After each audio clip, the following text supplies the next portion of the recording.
Shri Gurubhyo Namaha Paramagurubhyo Namaha Srimatananda Tirtha Bhagavad Padacharyebhyo Namaha Yo Anta Pravishyamavachamimam Prasuktam Sanjeevayat Akila Shaktidhara Swadhamna Anyamscha Hastacharana Shravanatvagadim Pranan Namo Bhagavate Purushaya Tubhyam Pujyaya Raghavendraya Satya Dharmarataya Cha Bhajatam Kalpa Vrikshaya Namatam Kamadenave. Namaskara. Welcome to our channel Sri Raghavendra Bhakta. Today is a very auspicious day in the Madhvasanthata because this universe witnessed the birth of a great Swami in the year of 1595. Today we embark the 427th birthday of Sri Raghavendra Swami. On this auspicious day, let us continue deciphering the most famous Sri Raghavendra Stotra from where we left in our previous videos. Yatpada kanjarajasa paribhushitanga Yatpada padma madhupaita manasaye Yatpada padma parikirtana jirana vachaha Taddarshanam durita kanana davabhutam. Now, in this shloka, Appanacharya states that the sight of something is going to help us destroy all the problems that we have in this universe. If you look at the fourth line, Tad Darshanam. Darshanam is the sight of something which I will reveal soon enough. Tad Darshanam Durita. Durita means hardship. We have three types of hardship in our life. Adhyatmika, Adi Bhaudika, Adi Dhaivika. Durita Kanana. Kanana means not the small hardships. Kanana means a forest of hardships that we have. Dhavabhutam. It will be like a wildfire, forest fire to all these hardships. Just the sight of something. And what is that? Yatpada Padma Madhupaita Manasaye. Just like how a bee is always sucking nectar out of flowers, no matter what the season is. The job of a bee is to suck nectar out of the flowers. A bhakta who's devoted himself to the Pada Padma, to the lotus feet of Sri Raghavendra Swami, just like a bee that is dedicated its entire life to just suck the nectar out of the flower. Tad Darshanam, the sight of such bhaktas itself can remove all the hardships in our life is what Appanacharya is trying to convey here. Not only those, Yatpada Padma Parikirtana Jirana Vachaha.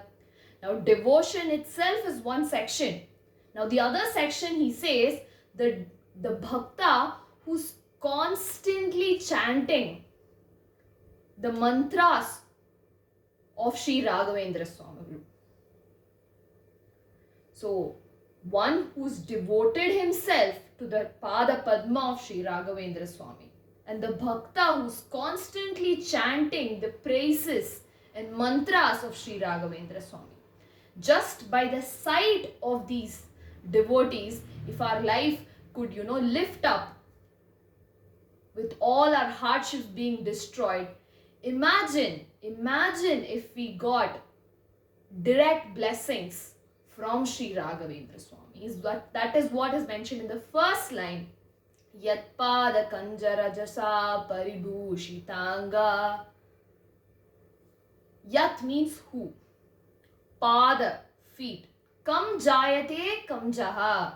Kam means water. Jayate is to bloom. So the one that blooms from water is basically lotus. One who has lotus feet, that rajasa, the dust that comes from that lotus feet of Sri Raghavendra Swami is itself adorns the human being a lot. Not these gold jewelry that we wear, diamonds, platinums, no matter what hi-fi jewelry we wear, that will not be equal to the Padadhuli of Sri Raghavendra Swami. the dhuli, the dust that comes from Vrindavana of Sri Raghavendra Swami. And that is what is explained in the first shloka that we've seen today. Sarvatantra swatantrosau Srimadvamata Vijayindra Karabjota Sutindra Varaputrakaha. Sarvatantra. He was a master of all arts, Sri Raghavendra Swami, of all Shastras in Madhva Siddhanta. Swatantro Sau. Now, Swatantra literally translates to independent, but here in this context, it means that he was so proficient in all these Shastras that he could articulate his own.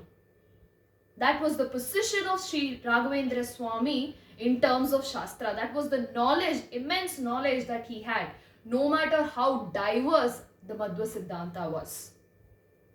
Now, because of this, enriched knowledge that he had, he also grew the Madhva Siddhanta in a very high level. That's what the next word says. Shri Madhvamata Vardhanaha. Vardhana means to grow. He kept that as an ambition in his life to spread Madhvamata across all mortal beings. Vijayindra Karabjota. He took his lessons from Sri Vijayindra Tirtham. Sutindra Varaputrakaha. To join or to lead this saint life, he took the blessings from Sri Sutindra Tirtham. Sri Raghavendro Yatirat Gurur Me Syad Bhayapaha Jnana Bhakti Suputrayur Yashashri Punya Vardhanaha. Now, we've been listing all goodness of Sri Raghavendra Swami, what all benefits we get by having a look at the bhaktas who are pure devotees of Sri Raghavendra Swami. Now, Sri Raghavendra Swami was a Yatirat. He was the greatest of all saints. He was a Guru. He's a Guru to all of us. That's what it says, Gurur Me, our Guru. Syad, let him be. Let him be.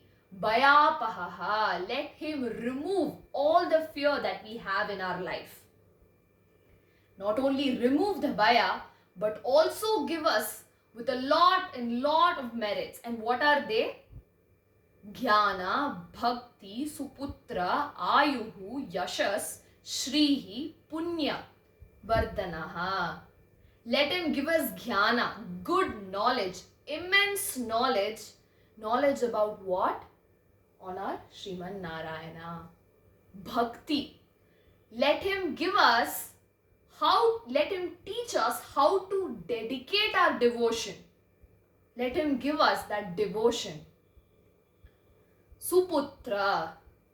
Let him give us that blessing where we can continue our lineage. Give us an offspring. Ayuhu. Let him give us good longevity, healthy life. Yashas. Now, yashas here means fame. We should not mistaken it as fame for myself. It's again not selfish fame. A fame in a way where you can be of productive to the universe out there. Shrihi. Shrihi is wealth. Wealth in all ways. Punya, merit. Vardhanaha, again to grow all this for us. So on this auspicious day, I request every one of you to devote yourselves to the lotus feet of Sri Raghavendra Swami to get his blessings. And we, on behalf of this entire world, will do the same. Thank you for watching. Have a great day ahead. Krishna Krishna Namastu.